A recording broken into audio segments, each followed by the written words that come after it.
Bharat Ratna doctor Babasaheb Ambedkar यांची जयंती म्हणजे केवळ एका व्यक्तीचा जन्मदिवस नाही, तर तो मानवी हक्क आणि समतेच्या उदयाचा दिवस आहे. भारताच्या सामाजिक, शैक्षणिक आणि राजकीय इतिहासात डॉक्टर भीमराव रामजी आंबेडकर यांचं स्थान अतिशय महान आणि प्रेरणादायी आहे. खऱ्या अर्थाने आजच्या भारताचे ते महानायक आहेत. बाबासाहेब हे केवळ भारतीय संविधानाचे शिल्पकार नव्हते, तर ते समाजातील दुर्बल, वंचित आणि विशेषतः महिलांच्या हक्कांसाठी लढणारे एक प्रखर समाजसुधारक होते.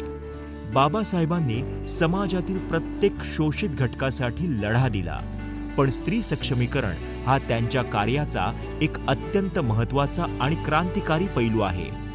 डॉक्टर बाबासाहेब आंबेडकर म्हणायचे, मी एखाद्या समाजाच्या प्रगतीचं मोजमाप त्या समाजातील स्त्रियांनी केलेल्या प्रगतीवरून करतो. या एका वाक्यातूनच त्यांची स्त्रियांच्या प्रगतीबद्दलची दृष्टी स्पष्ट होते. त्या काळात महिलांना शिक्षण, स्वातंत्र्य आणि समान हक्कांपासून वंचित ठेवलं जात होतं. अशा परिस्थितीत त्यांनी महिलांच्या सक्षमीकरणासाठी ठोस पावलं उचलली. बाबासाहेबांनी महिलांना शिक्षण घेण्यासाठी प्रोत्साहन दिलं. त्यांनी स्पष्ट सांगितलं की शिक्षण हेच सशक्तीकरणाचं सर्वात मोठं साधन आहे. त्यांनी स्त्रियांना शिका, संघटित व्हा आणि संघर्ष करा हा संदेश दिला. बाबासाहेबांनी स्वतंत्र भारताचे पहिले कायदा मंत्री असताना हिंदू कोड बिल संसदेत मांडलं. या बिलाच्या माध्यमातून त्यांनी वारसा हक्कातून वडिलांच्या आणि पतीच्या संपत्तीत स्त्रियांना समान वाटा मिळवून देणं, आंतरजातीय विवाहास कायदेशीर मान्यता आणि बहुपत्नीत्व प्रथेला विरोध करणं, जाचक नात्यातून बाहेर पडण्यासाठी स्त्रियांना कायदेशीर मार्ग उपलब्ध करून देणं असे काही मुद्दे मांडले. त्यावेळी या बिलाला विरोध झाला आणि बाबासाहेबांनी आपल्या मंत्रिपदाचा राजीनामा दिला. पण पुढे याच बिलातून विविध कायदे झाले, ज्याचा फायदा आज भारतीय स्त्रियांना होत आहे. कामगार मंत्री असताना त्यांनी महिला कामगारांना बाळंतपणासाठी पगारी रजा मिळवून देण्याचा कायदा केला.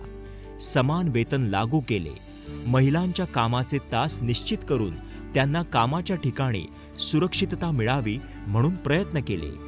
बाबासाहेबांनी महिलांना मतदानाचा हक्क दिला आणि अनेक आंदोलनात नेतृत्वाची संधीही दिली. आज स्त्रिया ज्या प्रगतीच्या शिड्या चढत आहेत, त्याचा पाया बाबासाहेबांनी रचला आहे. महिलांचे सशक्तीकरण म्हणजेच राष्ट्राचे सशक्तीकरण, यावर बाबासाहेब ठाम होते. आज समाजात बाबासाहेबांच्या या कार्याची अनेक उदाहरणं तुम्हाला विविध महिलांच्या कर्तबगारीत आढळतील. यातील एक नाव आहे पद्मश्री कल्पना सरोज. महाराष्ट्रातील अकोला जिल्ह्यातील रोपणखेडा या गावातील एक पोलीस हवालदाराची मुलगी ते जागतिक स्तरावरील उद्योजिका असा त्यांचा थक्क करणारा प्रवास बाबासाहेबांच्या कष्टाचं चीज करणारा आहे. हे फक्त आमचं म्हणणं नाही, तर देशाचे पंतप्रधान नरेंद्र मोदी यांचं म्हणणं आहे. पंतप्रधान श्री नरेंद्र मोदी यांनी आत्ताच उल्लेख केला की आत्महत्येचा विचार मनात येणाऱ्या लोकांनी एकदा कल्पना सरोज यांना फोन करावा. कभी कभार जब हम खबरें सुनते हैं कि जीवन में अघटित हो जाए, निराशा आ जाए, तो इंसान सोचता है अब जीना बेकार है, अब तो क्या करना, कोई मेरे साथ नहीं है, आत्महत्या के रास्ते पर चल पड़ता है. अच्छे घर के नौजवान भी कभी कभी उस रास्ते पर चल पड़ते हैं. मैं आज सभागृह में जिनके भी मन में कभी आत्महत्या का विचार आता है, उनसे मैं आग्रह करता हूं कि आत्महत्या करने के विचार आने से पहले एक बार कल्पना सरोज को फोन कर दीजिए. एक बार कल्पना को फोन कर दीजिए. बहुत कम लोगों को मालूम होगा कल्पना ने अपनी जिंदगी को कहां से कहां ले गई है, कितने संकटों से ले गई, जीवन और मृत्यु में से तय करने का था, उसने जीवन को जीना तय कर लिया और आज हमारे सामने बैठी। यानी निराशा के माहौल में भी जीने की आस जगाने की ताकत अगर कोई दे सकता है तो ये पूरा समाज दे सकता है। बाबा साहब आंबेडकर के उन सपनों को हमें पूरा करना है। आप हमारे मिलिंद जी ने वर्णन किया कि लंदन में बाबा साहब आंबेडकर का जो मकान था वहां स्मारक बनाया, लेकिन उसकी क्रेडिट पहली किसी जाती है तो कल्पना को जाती है, क्योंकि सबसे पहले आवाज उठाई थी कल्पना ने। उसने आवाज उठाई कि भाई जागो, ये मकान बिक रहा है। और हम जागते थे, हमारे कान पे आवाज आई और आज वो मकान एक प्रेरणा का केंद्र बन जाएगा। देश की युवा पीढ़ी जब भी लंदन जाएगी तो देखेगी कि हाँ, इस जगह पे बाबा साहब आंबेडकर ने शिक्षा ग्रहण की और हिंदुस्तान को एक नया जीवन देने का प्रयास किया। आप सब ने मुझे खड़े होकर के सम्मानित किया, लेकिन मैं मानता हूं कि इस सम्मान का अगर कोई एक व्यक्ति अधिकारी है तो वो सिर्फ और सिर्फ डॉक्टर बाबासाहेब आंबेडकर। वयाच्या 12व्या वर्षी लग्न झाल्यावर त्यांनी फक्त हाल अपेष्टा सोसल्या। त्यांची अवस्था पाहून वडील त्यांना परत माहेरी घेऊन आले खरे, पण समाजाच्या टोमण्यांनी त्यांना आत्महत्येच्या दारात नेऊन उभं केलं। त्यांनी तो प्रयत्न केला देखील, सुदैवाने त्या बचावल्या। काहीही न करता अपमानित होऊन मरण्यापेक्षा सन्मानित होऊन जगावं हे त्यांना याच दरम्यान जाणवलं आणि त्या मुंबईत पोहोचल्या। 60 रुपये पगाराच्या नोकरीतून सुरू झालेला हा प्रवास पुढे त्यांना गारमेंट व्यवसायाकडे घेऊन गेला। मग फर्निचर उद्योगानंतर कर्मधर्म संयोगाने त्या वळल्या बिल्डिंग व्यवसायात। त्यांच्या आयुष्यातला प्रत्येक बदल हा त्यांच्यातल्या चांगुलपणाला परमेश्वराने दिलेलं बक्षीस आहे असं मला इथे म्हणावंसं वाटतं। आपल्या कुटुंबाला सांभाळण्यासाठी त्यांनी व्यवसाय सुरू केला। स्वतः धडपडत असतानाही त्यांनी अनेकांना मदतीचा हात दिला। अनेक कुटुंब त्यांच्यामुळे निरनिराळ्या व्यवसायात स्थिरावली। त्यानंतर आला एक फारच मोठा टप्पा, कमानी ट्यूब्स। रामजी कमानी या गांधी नेहरूंच्या शिष्याने सुरू केलेली कंपनी, पण युनियनच्या भानगडीमुळे बंद पडलेली।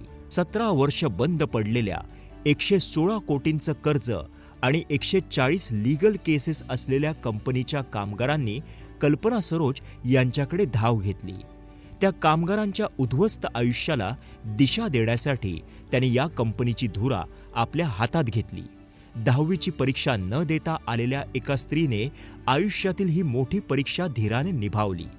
कामगारांना त्यांचे हक्क मिळाले, उपाशी कामगारांना अन्न मिळालं, आजारी कामगारांना औषधं मिळाली आणि कुणालाही आत्महत्या करायला लागू नये इतकाच विचार करून कल्पनाजींनी हाती घेतलेली एक मरणासन्न कंपनी, कर्जात बुडालेली कंपनी आज कोट्यवधींची उलाढाल करत आहे। हे देखील माझ्या मते परमेश्वराने दिलेलं त्यांच्या चांगल्या कर्माचं फळ आहे। आज कमानी ट्यूब्स दरवर्षी 21 मार्चला आपला वार्षिक समारोह आयोजित करत असते।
नमस्कार, आप सभी को यहाँ आने के लिए बहुत-बहुत धन्यवाद।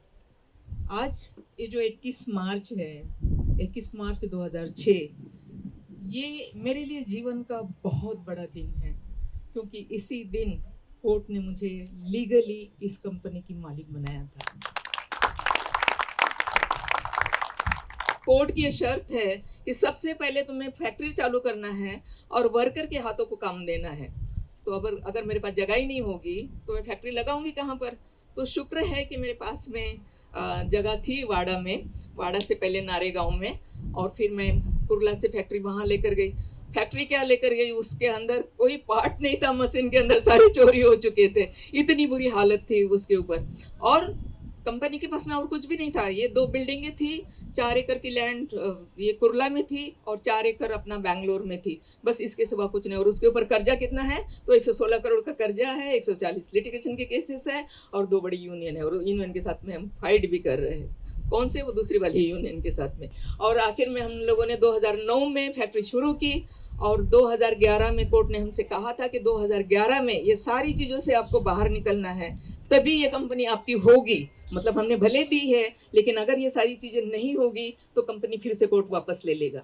लेकिन बताते हुए खुशी होती है, बहुत खुशी होती है कि मैंने 2011 में जैसे जैसे कोर्ट की ऑर्डर थी, बिल्कुल उसी तरह से 2011 में सारे लिटिगेशन दूर कर दिए, सारी लायबिलिटी दे दी, और उसके बाद मैंने प्रॉफिटेबल कंपनी बना दी। म्हणजे मला बाबासाहेबांच्या जीवनातलं फार मोठं भाग्य कोणतं आश्चर्य वाटतं. एका आपला देश असा होता की हा जो वर्ण व्यवस्था होती ती इतकी वाईट होती की बाबासाहेबांना शाळेच्या वर्गात बसू दिलं नव्हतं, आणि शाळेच्या वर्गाच्या खिडकीतनं ते शिक्षक काय शिकवते ते ऐकत होते, आणि ते ऐकून ऐकून त्या माणसानं आपलं शिक्षण पूर्ण केलं. अशा वर्णव्यवस्थेतल्या आजच्या घाणेरड्या प्रकारातनं सगळा एक माणूस उभा राहतो, अतिशय वंचित समाजातला माणूस उभा राहतो आणि निव्वळ उभा राहत नाही, या देशाची घटना लिहितो, याच्यापेक्षा मोठी कोणती गोष्ट असेल मला सांगा. कल्पनाताई, तुमचं जे काही सगळं ऐकलं ना, 2016चा प्रसंग आहे, माननीय पंतप्रधानांनी तुमचं जे कौतुक केलंय ते खरंच अभिमानास्पद आहे. पण त्यावेळी त्यांनी ती घटनेचा उल्लेख केलाय, आणि जी घटना बाबासाहेबांनी लिहिली त्या घटनेचा आदर राहायला पाहिजे. आणि मला आठवण येते, जेव्हा तुम्ही युनियनचा उद्धार केला तेव्हा शिवसेनेनं भारतीय कामगार सेना काढली, आणि त्यांनी पहिल्यांदा असं सांगितलं, मला अशा युनियन नकोय. पण त्यांचं वाक्य छान आहे, उद्योग जगला तर कामगार जगेल. आणि तुम्ही मेलेल्या उद्योगाला जगावलं आणि कामगारांना उभं केलं, हे पुण्य तुमच्या आयुष्याला काय पिढ्यानपिढ्या तुम्हाला मिळणार आहे. ये जो छोटा सा भव्य और सुंदर कार्यक्रम रखा गया है, इस कार्यक्रम की सफलता और इस टेक ओवर के सेलिब्रेट करने के जो ये उपक्रम किया है, उसके लिए मैं आपको बधाई देना चाहता हूँ। मरे हुए को जिंदा करके चलाना आसान बात नहीं है, अगतिशील को गतिशील करके चलाना आसान बात नहीं है। और आप पूरे हिस्ट्री जान चुके हैं कि कमानी ट्यूब्स जो है डिफंक्ट कंपनी हो गई थी, नॉन फंक्शनल हो गई थी, डॉर्मेंट हो गई थी, सुसुप्त हो गई थी, और वर्कर्स आपस में बड़े कंफ्यूजन में थे। ट्रेड यूनियंस के लोग जो है कंफ्यूज थे, आपस में झगड़ा कर रहे थे, मैनेजमेंट खत्म हो गया था। जो सुप्रीम जो कमांडर्स हुआ करते थे कमानी फैमिली के लोग, वो माइग्रेट हो गए थे या उसमें डेथ हो गया था, लोग नहीं थे, और कंपनी का जमीन और मशीन वैसी जो है रो रही थी, बिलक रही थी। वैसे में जो है उसका कमान जो है आदरणीय कल्पना ताई को जो मिला और उसको उन्होंने जीवंत कर दिया। तो जीवंत होने का मतलब ये हुआ कि कोई जिंदा दिल इंसान ही जो है ऐसा काम कर सकता है। इसलिए हमारी और आपकी जिम्मेदारियां हैं कि हम उसको जो है खूब बधाइयां दें, उनकी खूब तारीफ करें, जिसको माननीय प्रधानमंत्री जी ने किया है, भारत के तमाम लोगों ने किया है। आदरणीय मेंबर पार्लियामेंट श्री अरविंद जी सावंत, मेरी बहन कल्पना सरोज जी, बहुत आनंद आ रहा है कि आज यहाँ पर हम इस चित पे है। और ये कितने साल हो गए हम दोनों साथ में, 25 साल हो गए। गोरे जी की याद आती है आज कि हम लोग बड़ा मिस कर रहे हैं उनको। और बहुत मैं तो नौकरी वाला आदमी हूँ, तो जितना भी पैसा था, मेरी पत्नी ने जो भी कलेक्ट किया था तो अ, कल्पना ताई को दिया था कि भाई आप जो करना है उस टाइम पे, और उन्होंने उसको लौटाया। तो ये जो चीजें हैं, हमने बहुत साथ में बहुत जगहों पे गए हैं और बहुत सोचा भी था, बहुत काम भी किया, सामाजिक काम भी किया।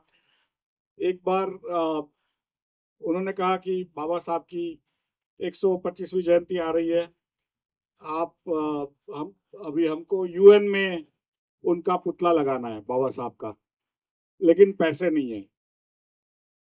तो मैंने कहा अभी इतना बड़ा काम आप करने जा रहे हैं तो पैसे की तो जो होगा देखा जाएगा, मैं देता हूँ। तो वो जाके यूएन में उन्होंने बाबा साहब का पुतला लगवाया 125वीं जयंती पे। मैं नहीं जा पाया क्योंकि मैं बेल रिंगिंग कर रहा था बाबा साहब के 125वीं जयंती पे बीएससी में बेल रिंगिंग कर रहा था, इसलिए कि बाबा साहब ने बीएससी में भी काम किया था। तो उनको मैंने कहा कि आप वहां जाइए, मैं यहाँ पे हम साथ में बेल रिंगिंग करेंगे।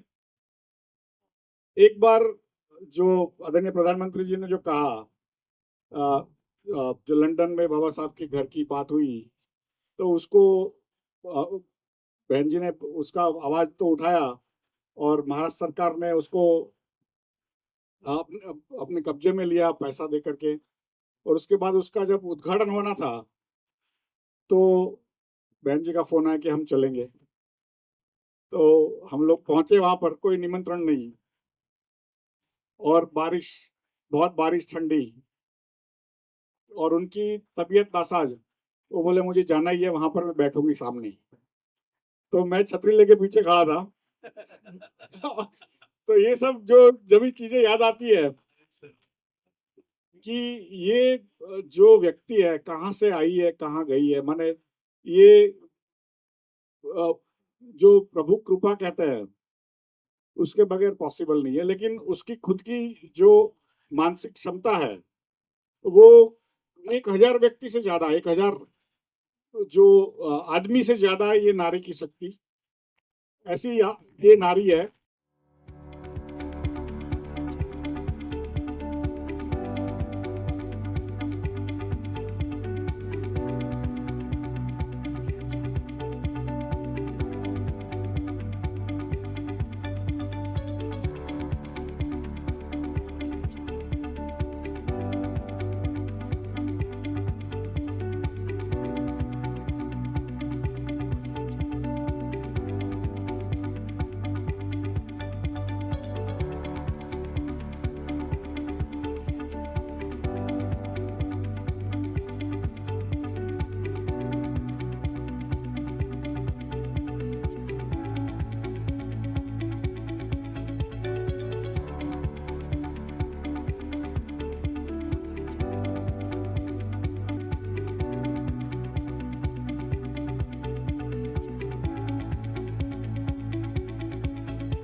कमानी ट्यूब्स ही निव्वळ एक कंपनी नसून एक कल्पना सरोज यांचे एक भलं मोठं कुटुंब आहे.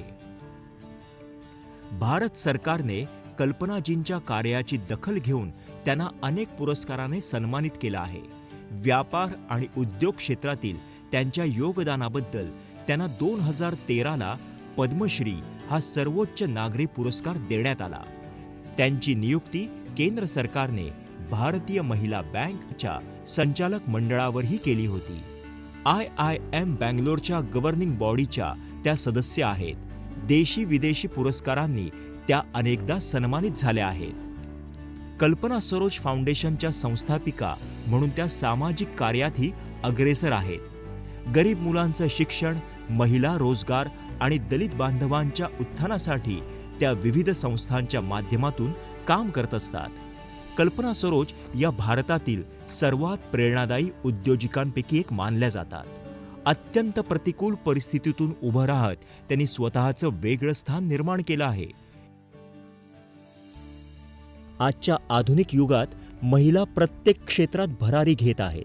या स्वावलंबनाचा आणि समानतेचा पाया जर कशाने रचला असेल तर तो म्हणजे भारतीय संविधान. संविधानाचे शिल्पकार महामानव डॉक्टर बाबासाहेब आंबेडकर यांनी आपल्याला केवळ अधिकार दिले नाहीत तर जगण्याची दृष्टी दिली. त्याच महामानवाच्या ऋणात राहून आणि त्यांच्या विचारांची मशाल तेवत ठेवण्यासाठी KS क्रिएशन कंपनीतर्फे दूरदर्शन सह्याद्रीसोबत एक सुंदर गाणं बाबासाहेबांवर बनवलं आहे. हे गीत केवळ शब्द नाहीत तर त्या महान युगपुरुषाच्या संघर्षमय जीवन प्रवासाला आणि समतेच्या विचारांना दिलेली एक सांगीतिक आदरांजली आहे.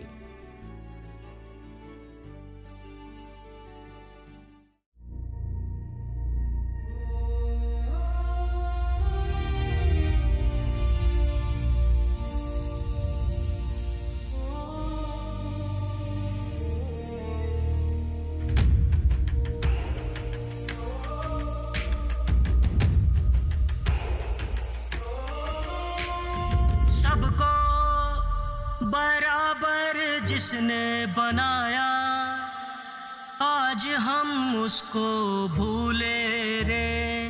कानून का ज्ञान जिसने पढ़ाया, क्यों न पाऊं उसके छूले रे. संविधान का वो निर्माता बातें असली आजादी की करे. मन की गुलामी मन से ही तोड़ो, सोच ऐसी जन जन में भरे. बाबा अंबेडकर, बाबा अंबेडकर.